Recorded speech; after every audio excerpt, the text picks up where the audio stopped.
link your Google AdSense to your Gcash. O, login lang sa Google AdSense account nyo.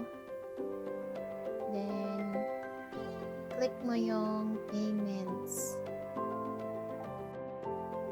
Pagka-click ng payments, then payments info. Then, add payment methods. Pag-click mo na yan, so, mapunta ka sa dalawang option na ito. Pili ka lang ng wire transfer. Ngayong wire transfer, mag-fill up ka dito ng details. Then, isi-save mo lang siya.